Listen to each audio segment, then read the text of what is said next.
daycare ini kami melihat masyarakat tahu, tetapi orang tua ini tidak diberikan akses untuk bertemu ataupun melihat secara langsung sarana prasarana di dalam ataupun kegiatan daily activity anak-anak. Sedikitnya 53 balita jadi korban kekerasan di daycare Little Aresia Kota Yogyakarta. Diduga penganiayaan fisik dan penelantaran oleh oknum pengasuh sudah terjadi lebih dari 1 tahun. Komisioner KPAI Dia Puspitarini mengungkap kasus laporan daycare bermasalah selalu terjadi tiap tahunnya. Banyak daycare belum punya izin operasional.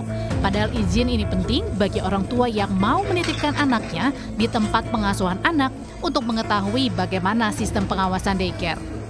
Daycare yang sudah berdiri, berizinnya itu baru sekitar 10%. Nah, kenapa hal ini menjadi penting? Karena ini nanti akan berkaitan dengan satu, sistem pengawasan, kemudian yang kedua sertifikasi, yang ketiga juga keterlibatan masyarakat sekitar.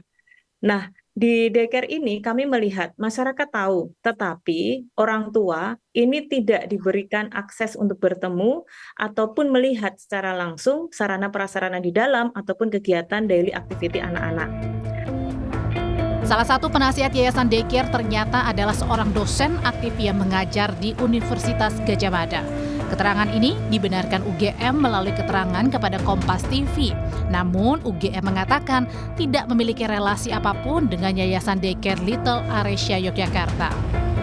Terkait dengan informasi yang menyebutkan bahwa penasihat Yayasan Daycare Little Aresia Yogyakarta merupakan salah satu dosen di perguruan tinggi kami, dapat kami sampaikan bahwa yang bersangkutan benar merupakan dosen aktif yang terlibat dalam pengelolaan daycare tersebut dalam kapasitas pribadi, ujar Jubir UGM Made Andi.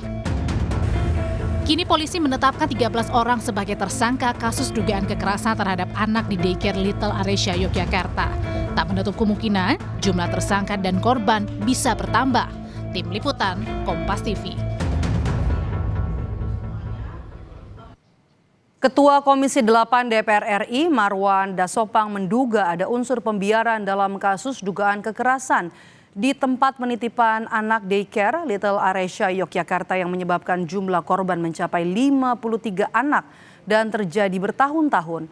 Komisi 8 dalam waktu dekat akan memanggil Kementerian Pemberdayaan Perempuan dan Perlindungan Anak serta Komisi Perlindungan Anak Indonesia mempertanyakan kasus dugaan kekerasan daycare Yogyakarta dari sisi pengawasan. Rasanya kok seperti ada pembiaran.